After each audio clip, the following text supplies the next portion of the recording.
प्रिय भक्तों, चाहे मर जाना लेकिन देव उठनी एकादशी के दिन चुपचाप खा लेना। यह एक अमृत तुल्य चीज। माता लक्ष्मी आएंगी, साक्षात आपके घर इतना पैसा आएगा कि संभाल नहीं पाओगे। साल की सबसे बड़ी और सबसे चमत्कारिक एकादशी कही जाती है देव उठनी एकादशी। कहा जाता है कि यह एकादशी पूरे साल की 24 एकादशियों में सबसे श्रेष्ठ मानी जाती है।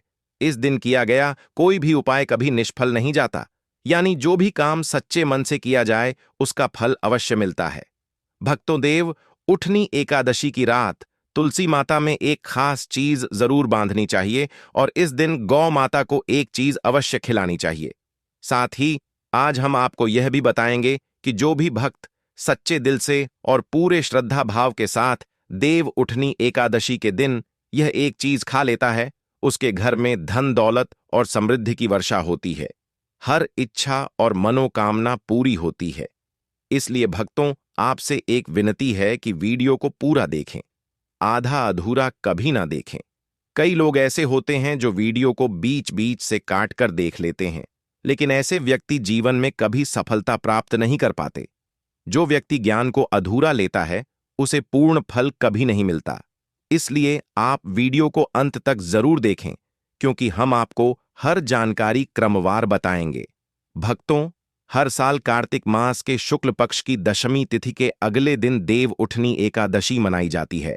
इस वर्ष यह शुभ तिथि 1 नवंबर 2025 शनिवार के दिन पड़ रही है। देव उठनी एकादशी की तिथि की शुरुआत 1 नवंबर की सुबह 9:11 से होगी और इसका समापन अगले दिन 2 नवंबर की सुबह 7:31 पर होगा। इस वर्ष इस दिन व्याघात योग और सर्वार्थ सिद्ध योग का संयोग बन रहा है। इन योगों में भगवान विष्णु की पूजा करने से साधक को मनोवांछित फल प्राप्त होता है। इस दिन यदि माता लक्ष्मी की पूजा भी साथ में की जाए तो वैवाहिक जीवन में सुख और समृद्धि दोनों का वास होता है। हिंदू सनातन धर्म में देव उठनी एकादशी का बहुत विशेष महत्व है, क्योंकि इस दिन भगवान विष्णु 4 महीने की योग निद्रा से जागते हैं। भगवान के जागने के साथ ही सृष्टि में पुनः शुभ और मांगलिक कार्य जैसे विवाह, सगाई, गृह प्रवेश और मुंडन आदि शुरू हो जाते हैं। इसलिए इसे देवोत्थान एकादशी या देव प्रबोधिनी एकादशी भी कहा जाता है। इस दिन भगवान विष्णु की पूजा यदि पूरे विधि विधान से की जाए तो वे शीघ्र प्रसन्न होकर अपने भक्तों पर असीम कृपा बरसाते हैं। भक्तों, आगे बढ़ने से पहले अगर आप भी चाहते हैं कि लक्ष्मी माता का आशीर्वाद आप पर बना रहे तो इस वीडियो को एक लाइक करें और आपके अपने चैनल को सब्सक्राइब कर लें और कमेंट बॉक्स में जय लक्ष्मी माता जरूर लिखें। और साथ ही आप अपनी राशि को कमेंट बॉक्स में जरूर लिख दें, क्योंकि हम राशि से जुड़ा भाग्य भी बताते हैं और भाग्य में चल रही परेशानियों को तत्काल दूर करने के लिए आसान से आसान उपाय भी बताते हैं। इसीलिए आप अपनी राशि कमेंट बॉक्स में जरूर लिख दें। देव उठनी एकादशी के दिन व्रत रखने वाले व्यक्ति को निर्जल या केवल जल आधारित पदार्थों पर रहना चाहिए। अगर कोई वृद्ध, रोगी या बालक है तो वह एक समय का फलाहार कर सकता है। इस दिन चावल और नमक का सेवन नहीं करना चाहिए। तामसिक आहार जैसे प्याज, लहसुन, मांस, मदिरा और बांसी भोजन का त्याग करें। दिन भर भगवान विष्णु या अपने इष्ट देव की उपासना करें और एयूएम नमो भगवते वासुदेवाय नमः मंत्र का जाप अवश्य करें। देवोत्थान एकादशी के दिन पूजा के लिए सबसे पहले गन्ने का मंडप बनाएं। बीच में एक सुंदर चौक बनाकर उसके मध्य में भगवान विष्णु की मूर्ति या चित्र स्थापित करें। चौक के पास भगवान के चरण चिन्ह बनाए जाते हैं जो पूरी पूजा तक ढके रहते हैं। भगवान को गन्ना, सिंघाड़ा, फल और मिठाई अर्पित करें। फिर एक घी का दीपक जलाएं और उसे रात भर जलने दें। भोर में भगवान के चरणों की विधिवत पूजा करें और फिर भजन कीर्तन करते हुए भगवान को जगाएं। कहते हैं कि इस दिन भगवान के चरणों को स्पर्श करके जो भी मनोकामना मांगी जाती है वह अवश्य पूरी होती है। देव उठने के बाद तुलसी विवाह का विशेष महत्व है। भगवान विष्णु के योग निद्रा से जागने के बाद उनके शालिग्राम स्वरूप का विवाह तुलसी माता से कराया जाता है। तुलसी माता भगवान विष्णु को अत्यंत प्रिय हैं।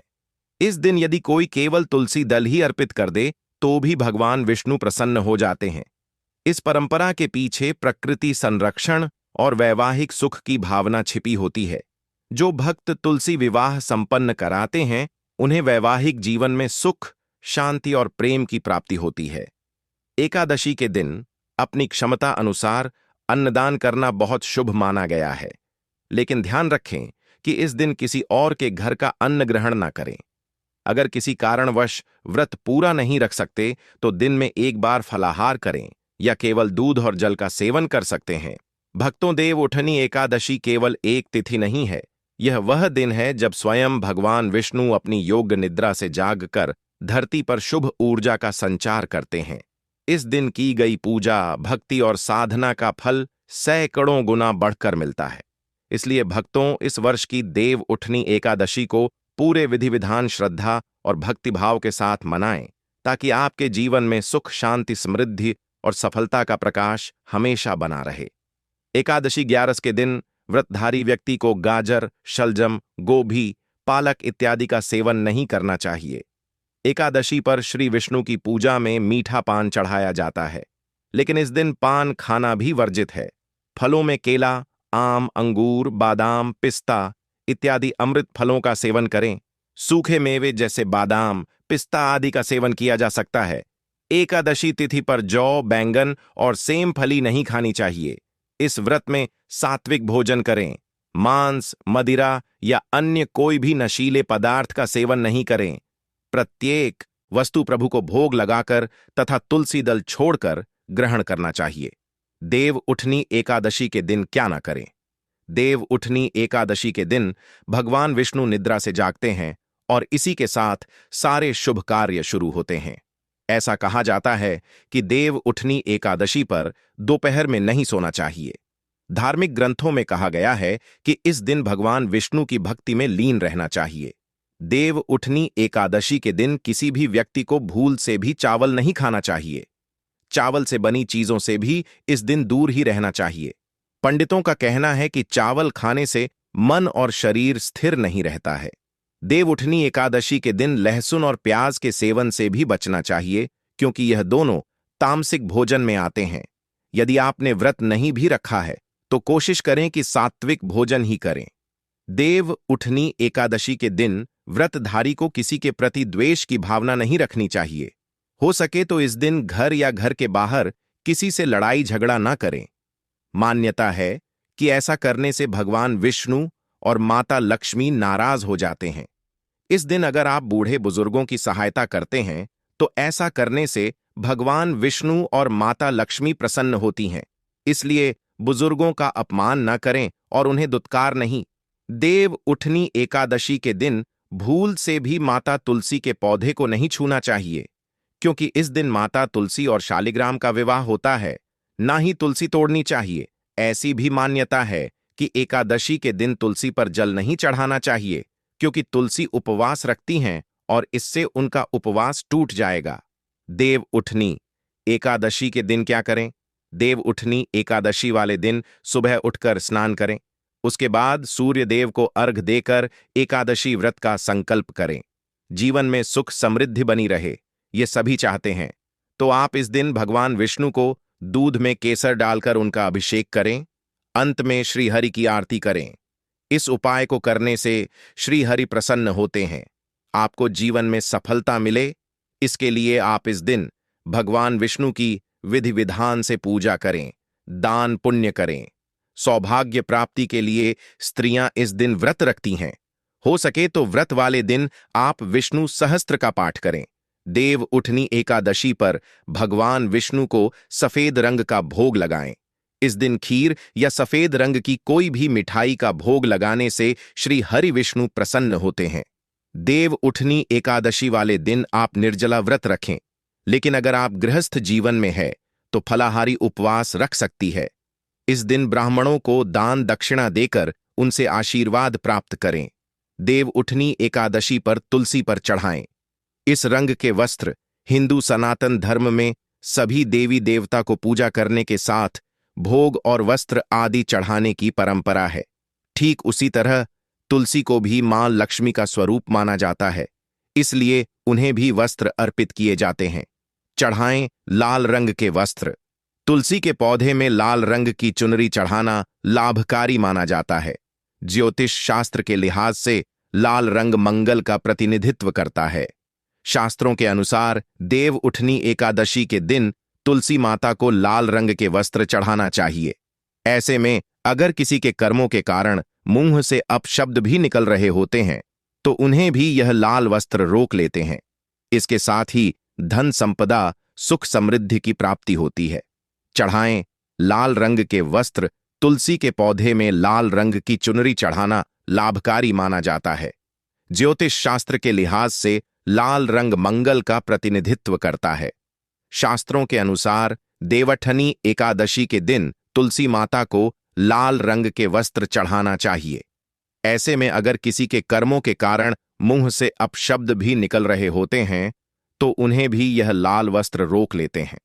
इसके साथ ही धन संपद, सुख समृद्धि की प्राप्ति होती है।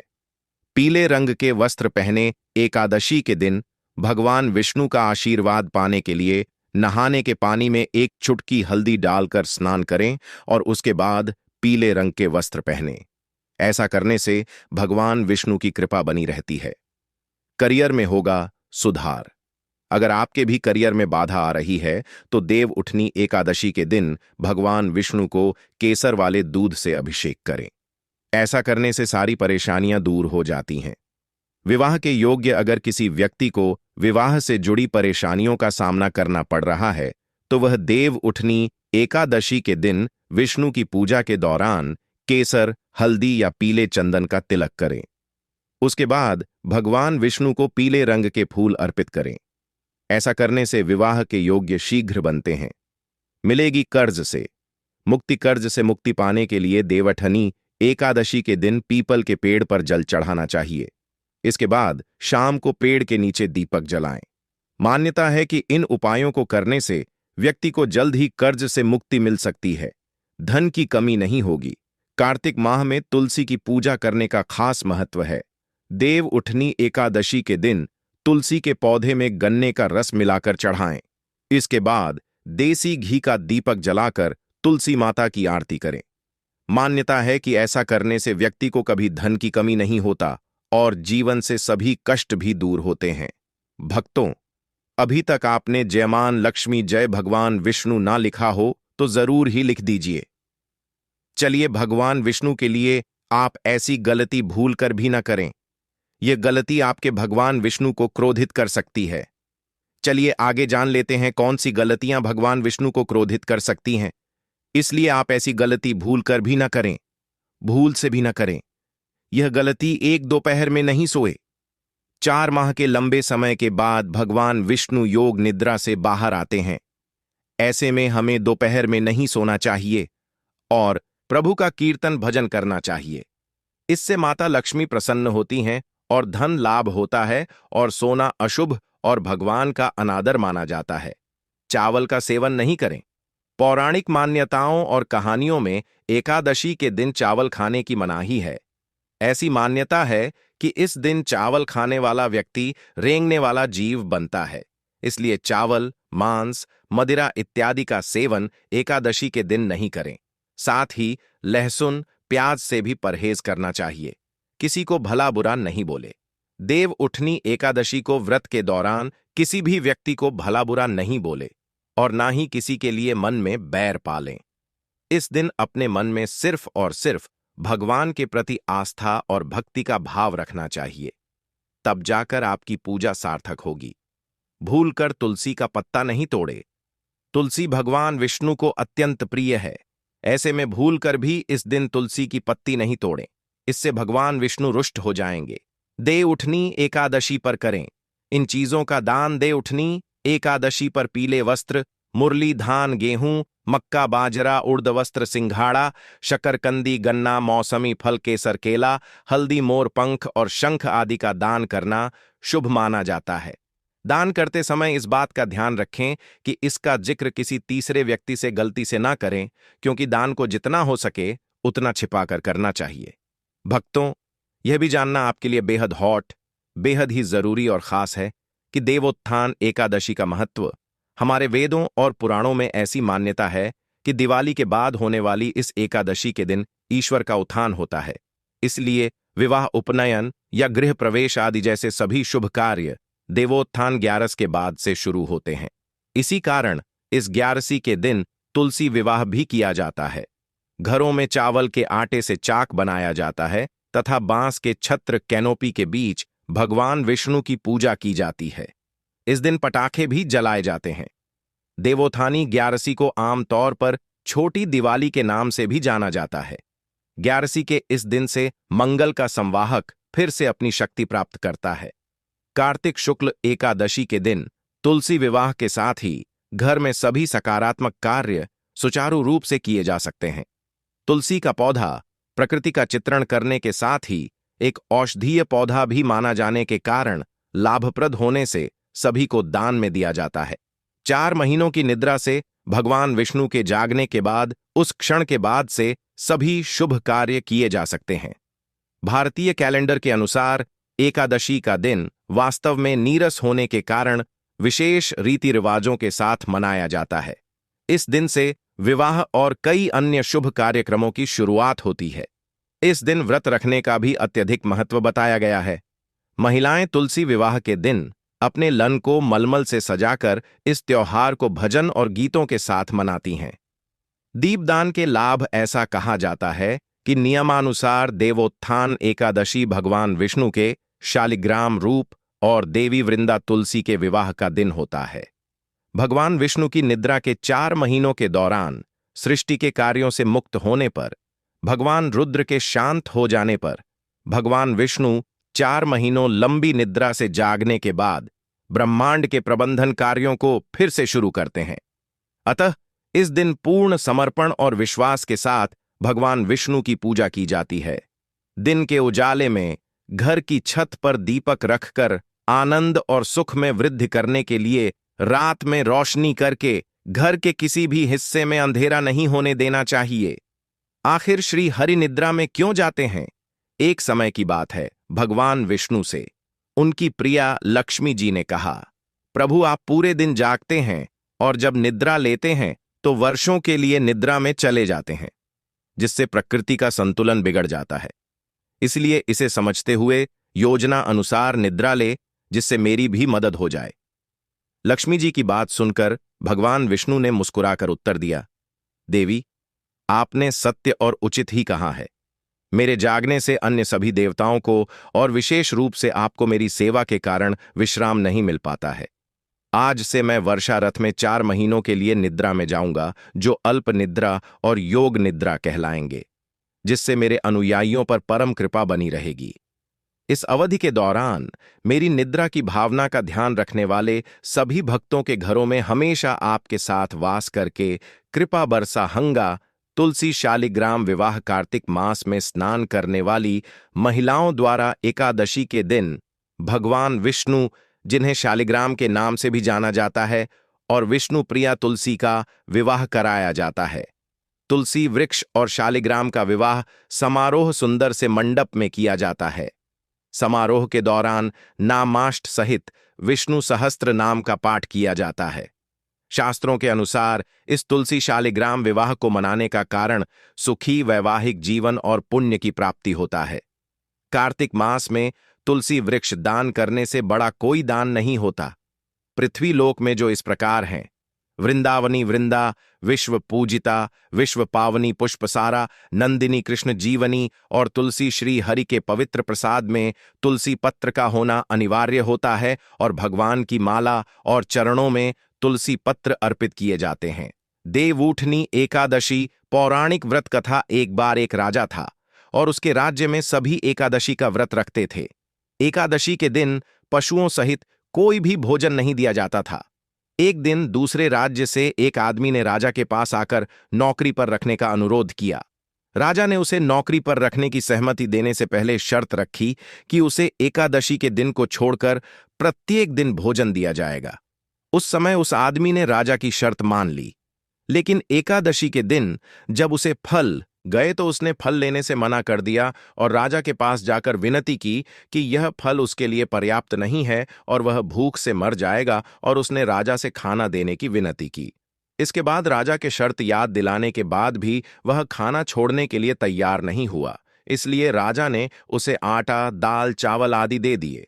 राजा से भोजन प्राप्त करने के बाद उस आदमी ने सामान्य रूप से नदी में स्नान करके भोजन तैयार करना शुरू किया। खाना बन जाने के बाद वह भगवान को आकर खाने के लिए बुलाने लगा। उसके पुकारने पर भगवान पीतांबर धारण करके चतुर्भुज रूप में आए और उसके साथ प्रेम से भोजन करने लगे। भोजन करने के बाद ईश्वर वहीं रुक गए और वह आदमी अपने काम पर चला गया। 15 दिन के बाद दोबारा एकादशी आने पर उस आदमी ने राजा से दुगनी मात्रा में भोजन देने की विनती की। कारण पूछने पर उसने राजा को उत्तर दिया कि वह उस दिन भूखा रहा क्योंकि ईश्वर ने भी उसके साथ भोजन किया था, जो 2 लोगों के लिए पर्याप्त नहीं था। यह सुनकर राजा आश्चर्यचकित रह गया तथा विश्वास करने को तैयार नहीं था कि भगवान उस आदमी के साथ भोजन करते हैं।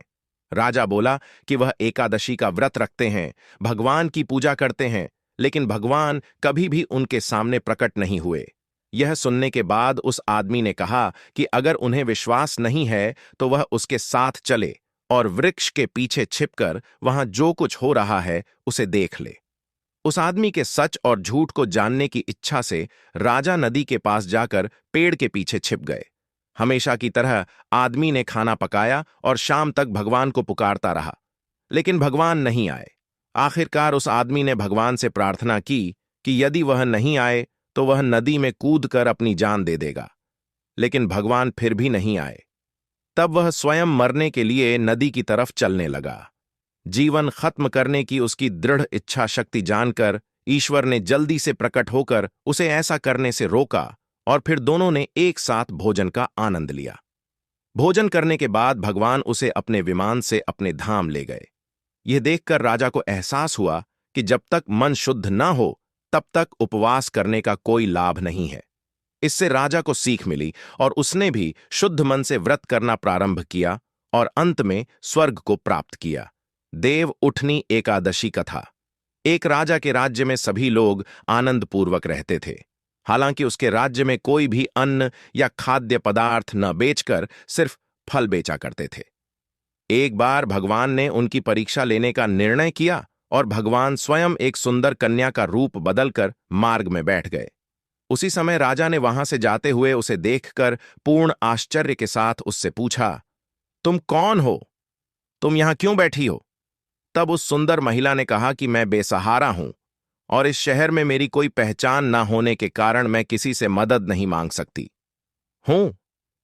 राजा उसके रूप पर आकर्षित होकर बोला, तुम मेरे महल में मेरी रानी बनकर क्यों नहीं रहती? तब उस सुंदर महिला ने कहा, मैं तभी आपकी बात मानूंगी जब आप अपनी सभी जिम्मेदारियां मुझे सौंप देंगे। साथ ही मेरे पास आपके राज्य के सभी अधिकार होंगे। मैं जैसा खाना बनाऊंगी आपको खाना होगा। राजा अत्यधिक आसक्त होने के कारण उसकी सभी बातों पर सहमत हो गए। अगले दिन एकादशी थी और रानी ने बाजार में खाना बेचने का आदेश दिया तथा मछली और मटन पकाकर राजा से खाने को कहा। तब राजा यह देखकर बोला कि आज एकादशी को वह केवल फल खाएंगे। उसी क्षण रानी ने उसे वादे की याद दिलाकर कहा, या तो आप खाना खाइए, अन्यथा मैं आपके बड़े बेटे का सिर काट दूंगी। इस विषय पर राजा ने इस समस्या को अन्य रानी के साथ साझा करने का निर्णय करके स्थिति को स्पष्ट किया। तब महारानी बोली, प्रिय राजन, आपको उदास नहीं होना चाहिए और आपको अपने सदाचार और नैतिकता को नहीं छोड़ना चाहिए। इसलिए उन्होंने अपने बेटे का बलिदान देने की सलाह दी। उस समय बेटे ने मुड़कर अपनी मां की आंखों में अश्रु का कारण पूछा। इस सब का कारण जानने के बाद उसने अपना सिर बलिदान करने के लिए सहमत होकर कहा कि आपको नैतिकता और सदाचार का सम्मान और रक्षा करनी चाहिए। तब राजा के इस पर सहमत होने पर भगवान विष्णु ने प्रकट होकर कहा, मैं तुम्हारे मूल्यों से प्रभावित हूं, तुम मुझसे कोई भी आशीर्वाद मांग सकते हो। तब राजा बोले कि आपकी दया से हमारे पास सब कुछ है।